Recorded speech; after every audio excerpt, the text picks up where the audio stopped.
नमस्कार। राजस्थान में चुनाव समाप्त हो गए, तमाम प्रत्याशियों के भाग्य मत पेटियों में बंद हो गए।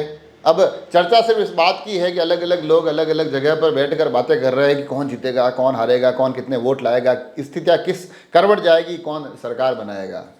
हालांकि तमाम चीज़ें तो 3 तारीख को पता चलेगी, मगर मैं कोशिश कर रहा हूँ कि विश्लेषण ये तो नहीं करूँगा कि कौन जीत रहा है कौन हारा है, मगर अलग अलग विधानसभाओं के विश्लेषण करते हुए आपको बताने की कोशिश करूँगा कि चुनाव परिणाम जो निकलेंगे उसके बाद की राजनीतिक परिस्थितियां कैसे आगे बढ़ेगी। जी हाँ, कोशिश करूंगा कि राजसमंद की चारों विधानसभाओं के साथ साथ आसपास की कुछ विधानसभाओं को साथ लेते हुए 3 तारीख से पहले आप तक कुछ एपिसोड पहुंचाऊं।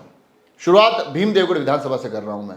आज के इस एपिसोड में बताऊंगा कि जब मतपेटियां खुलेगी और परिणाम निकलेंगे तो उन परिणामों का वहां प्रभाव कितना रहने वाला है। और भीम और देवगढ़ की बात करें तो वहां सीधी टक्कर थी। भारतीय जनता पार्टी की तरफ से हरि सिंह रावत, सामने कांग्रेस की तरफ से हालिया विधायक सुदर्शन सिंह रावत।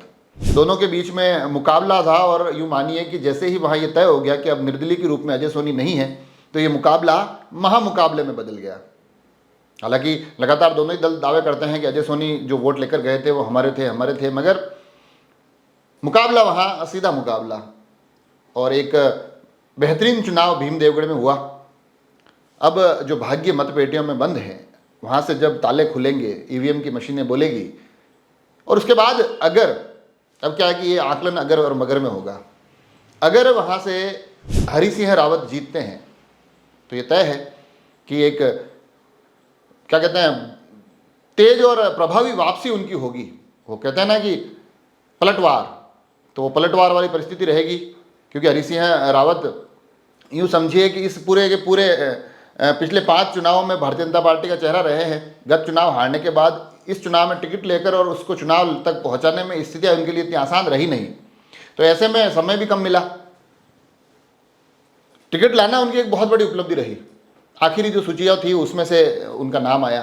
तो ऐसे में अगर हरि सिंह रावत पुनः चुनाव जीतते हैं तो उनके लिए स्थितियाँ अब थोड़ी सुखद हो जाएगी। थोड़ा एक उनको लगेगा कि हाँ, ये भीम में सबसे बड़े प्रबल भारतीय जनता पार्टी के चेहरे हैं, आगे आने वाले चुनाव में उनके लिए चुनौतियाँ कम हो जाएगी।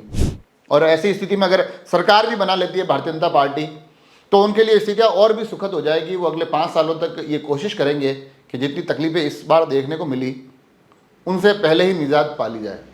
और चुनाव दर चुनाव भी स्थितियाँ बदलती बड़ी तेज है। इस बार उनको काफ़ी चीज़ें पता चली होगी कि हमें को कितनी नेगेटिव चीज़ों का सामना करना पड़ता है, कितनी नकारात्मक चीज़ें हमारे सामने आती है, लोगों को किस प्रकार से अपने पाले में लिया जाता है, ये तमाम चीज़ें चली होगी। हालांकि चुनाव शुरू में जब शुरू किया तो 16 तारीख को उनकी जो नामांकन रैली थी वो रद्द हो गई, तो उसके बाद भारतीय जनता पार्टी में एक निराशा का माहौल भी वहाँ देखने को मिला। मगर बताया जा रहा है कि नरेंद्र मोदी की रैली के बाद भाजपा उत्साहित दिखी। तो ऐसे में अगर हरि सिंह रावत के पाले में परिणाम आता है तो उनके लिए स्थितियाँ सुखद हो जाएगी, मगर यहाँ से परिणाम उनके लिए खिलाफ जाता है तो फिर परिस्थितियाँ बड़ी तेज़ी से बदलेगी। यूँ मानिए कि उनके राजनीतिक भविष्य को आगे चलाना बड़ी समस्याओं वाला मामला हो जाएगा। जो इनके अंदर भीतर खाने से जो तमाम चीज़ें और तमाम विरोध की आवाज़ें इस दावेदारी की होड़ में दिखाई दी थी, वो आवाज़ें बहुत तेज़ हो जाएगी। पार्टी पर प्रश्न चिन्ह खड़े किए जाएंगे कि लगातार विरोध के बाद उनको अवसर क्यों दिया गया। तो ऐसी स्थिति में हरि सिंह रावत के लिए भी ये राजनीतिक भविष्य को निर्धारित करने वाला चुनाव है। अब इस निर्धारण में होता क्या है वो 3 तारीख को पता चलेगा, मगर ये तय है कि हरि सिंह रावत यहाँ से जीतते हैं तो उनके लिए स्थितियाँ सही रहेगी। प्रतिकूल परिणाम उनके लिए वहाँ की राजनीतिक स्थितियों को बहुत ही मुश्किल बना देंगे, अत्यंत जटिल बना देंगे। अब आते हैं सुदर्शन सिंह की तरफ। सुदर्शन सिंह जो पिछला चुनाव जीते थे उस वक्त स्थितियाँ इनके लिए इतनी अच्छी थी नहीं, उनके पास टीम नहीं थी, अपने कार्यकर्ताओं का अभाव था।